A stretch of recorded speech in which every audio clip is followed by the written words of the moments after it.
This is Ken Smith reminding you it happened today, June 29th. But the year was 1613.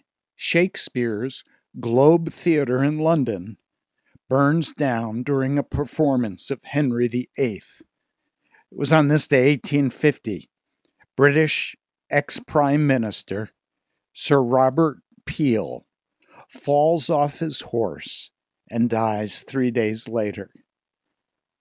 8 years later, on this day, 1858, a great fire destroys London. It was on this day, 1863, that George Armstrong Custer, at the age of 23, is appointed Brigadier General.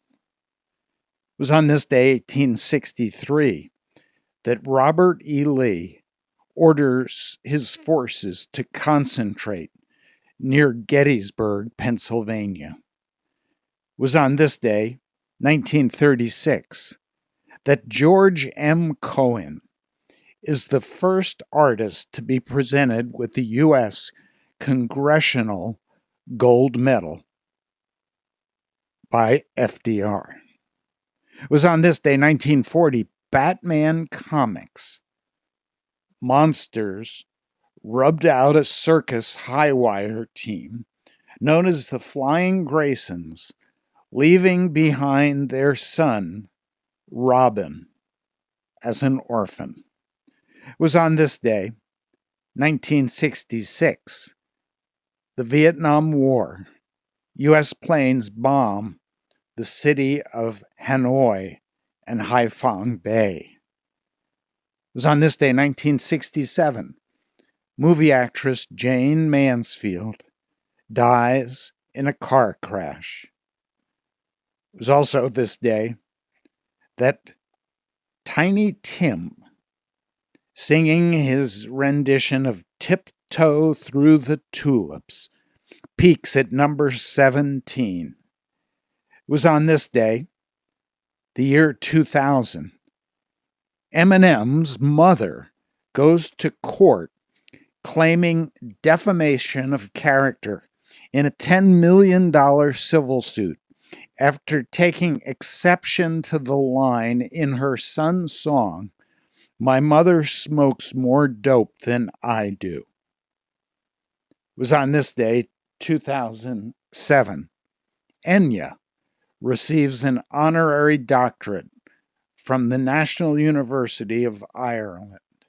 But that was in the past, June 29th. This is June 29th, 2020.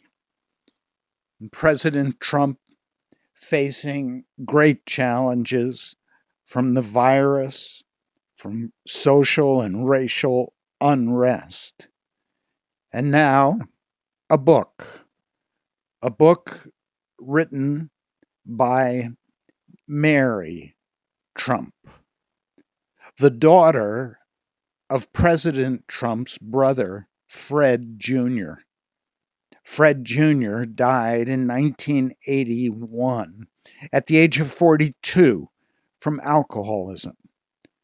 President Donald Trump's niece, Mary Trump, is writing a tell-all book.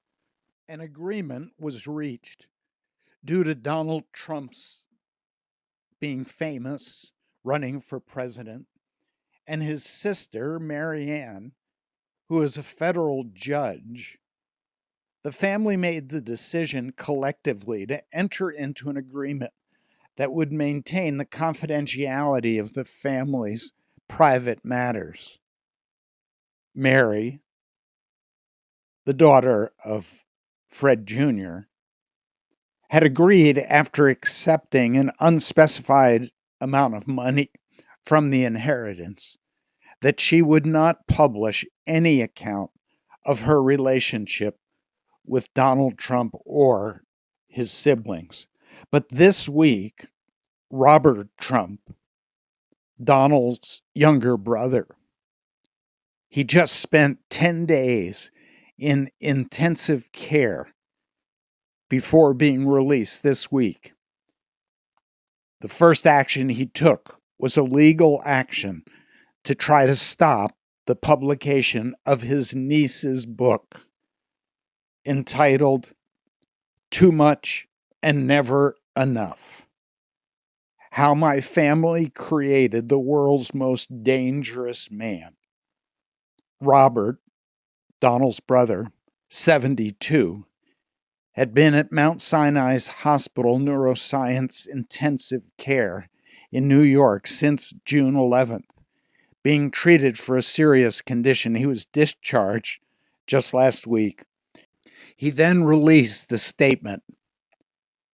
Mary Trump's attempt to sensationalize and mischaracterize our family relationship after all of these years for her own financial gain is both a travesty and injustice to the memory of my late brother, Fred, and our beloved parents.